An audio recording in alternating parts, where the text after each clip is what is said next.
It's very helpful for people to hear that they should make themselves competent and dangerous and take their proper place in the world. Competent and dangerous? Why dangerous? Because it's the alternative to being weak. And weak is not good. The people who shoot up the high schools, they're weak. They're weak. How is it good to be dangerous? Because it makes you formidable. And life is a very difficult process. And it's not you're not prepared for it unless you have the capacity to be dangerous. That doesn't mean that you should be cruel. It doesn't mean any of that. There's a statement in the New Testament, the meek shall inherit the earth. But the meek isn't well translated. It means something more like, those who have swords and know how to use them but keep them sheathed will inherit the world. That's a way better way of thinking about it. You have to be powerful and formidable and then peaceful, in that order. And that's not the same as being naive and weak and harmless, which is what young men are being encouraged to be. It's like, that's a very bad idea. It's a very bad idea. Because naive, weak, and harmless means that you can't withstand the tragedies of life. You can't bear any responsibility. You'll end up bitter. And when you get bitter, then you get dangerous. But one thing I'm not getting, there's a big difference between letting people do something for themselves and saying men should be dangerous. By dangerous, that implies I should be ready to threaten someone, to hurt somebody. No, you should be capable of it. But that doesn't mean you should use it. There's nothing to you otherwise. Like if you're not a formidable force, there's no morality in your self-control. If you're incapable of violence, not being violent isn't a virtue. People who teach martial arts know this full well, right? If you learn a martial art, you learn to be dangerous, but simultaneously you learn to control it. Both of those come together.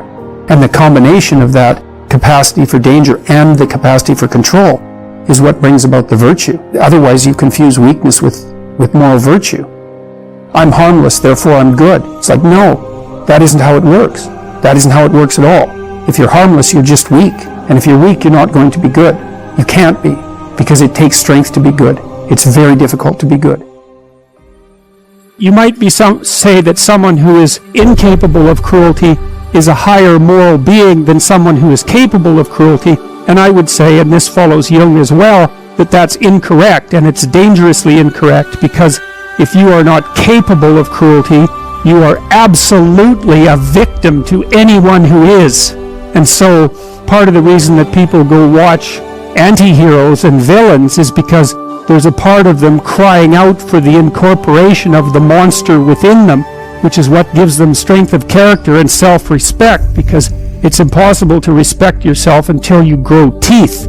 And if you grow teeth, then you realize that you're somewhat dangerous, or maybe somewhat seriously dangerous, and then you might be more willing to demand that you treat yourself with respect and other people do the same thing. And so that doesn't mean that being cruel is better than not being cruel. What it means is that being able to be cruel and then not being cruel is better than not being able to be cruel. Because in the first case, you're nothing but weak and naive. And in the second case, you're dangerous, but you have it under control. And a lot of martial arts concentrate on exactly that as part of their philosophy of training. It's like, we're not training you to fight. We're training you to be peaceful and awake and avoid fights.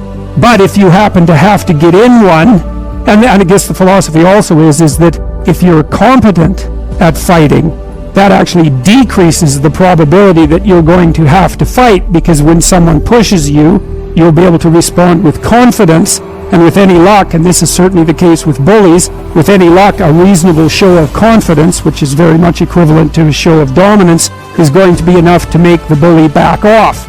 And so the strength that you develop in your monstrousness is actually the best guarantee of peace. And that's partly why Jung believed that it was necessary for people to integrate their shadow.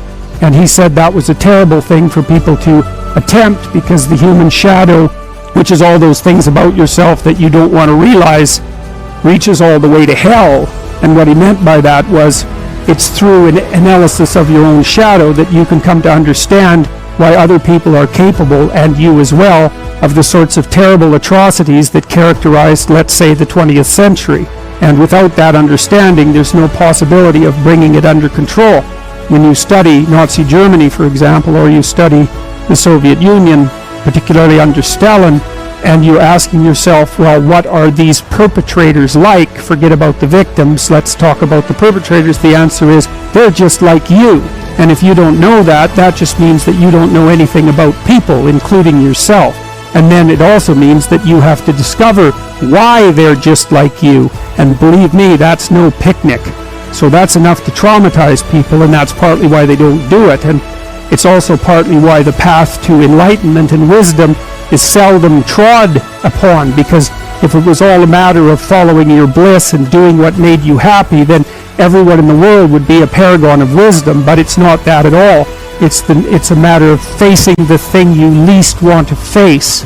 And everyone has there's this old story in King Arthur where the knights go off to look for the Holy Grail, which is either the cup that Christ drank out of at the Last Supper, or the cup into which the blood that gushed from his side was poured when he was crucified.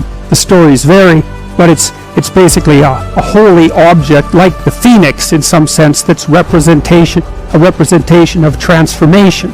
So it's an ideal, and so King Arthur's knights, who sit at a round table because they're all roughly equal, go off to find the most valuable thing. And where do you look for the most valuable thing when you don't know where it is? Well, each of the knights looks at the forest surrounding the castle and enters the forest at the point that looks darkest to him. And that's a good thing to understand, because the gateway to wisdom and the gateway to the development of personality, which is exactly the same thing, is precisely through the portal that you do not want to climb through. And the reason for that's actually quite technical. This is a Jungian presupposition too, is that, well, there's a bunch of things about you that are underdeveloped, and a lot of those things are because there's things you've avoided looking at because you don't want to look at them, and there's parts of you you've avoided developing because it's hard for you to develop those parts. And so it's by virtual necessity that what you need is where you don't want to look, because that's where you've kept it. And that's why there's, an idiosyncratic element of it for everyone. Your particular place of enlightenment and terror is not going to be the same as yours, except that they're both places of enlightenment and terror. So they're equivalent at one level of analysis and different at another. And this is part of the reason that I'm an admirer of Carl Jung, because Jung makes it very clear that, he was very interested in the barriers to enlightenment. Because if there's such a thing as being enlightened, let's say, then why isn't everyone enlightened? If it's just a matter of taking the glorious route and following your bliss, let's say, it's like, well, that sounds pretty easy. Why isn't everyone enlightened?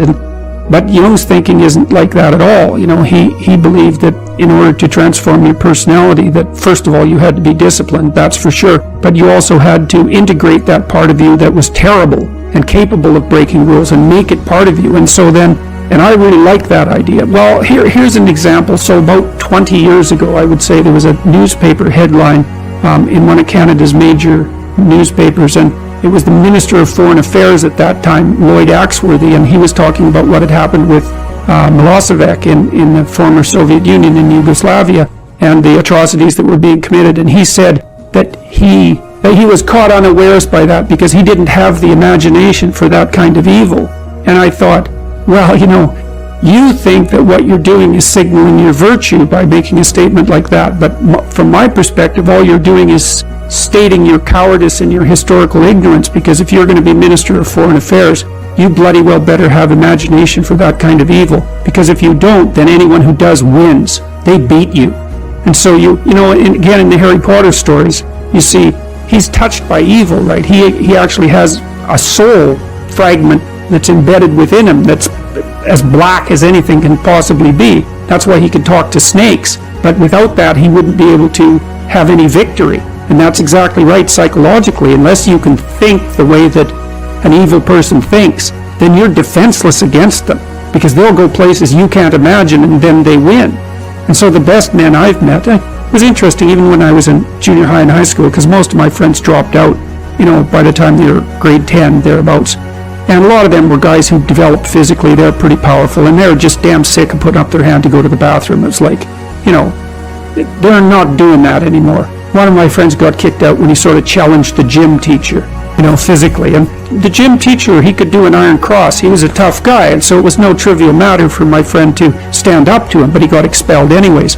But, I noticed that it was often the kids whose character I admired that either quit or got expelled, and they were the tougher guys who were just sick and tired of following rules that didn't take into account their character, and then they'd go off and work in oil rigs or whatever, and you could do that in Alberta at that time. That was really hard work, so it wasn't like they were necessarily taking the easy path. But, a harmless man is not a good man.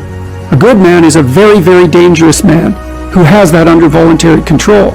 And, you also see that, one of the central female stories, let's say, if the hero archetype is the central male story, there are variants of hero archetypes that are relevant to women, and one of them is Beauty and the Beast.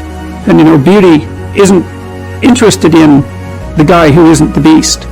She's interested in the guy who's the Beast, and that's exactly right, but she's interested in the guy who's the Beast that can be civilized and disciplined, right, and who can use that in the service, let's say, of a family.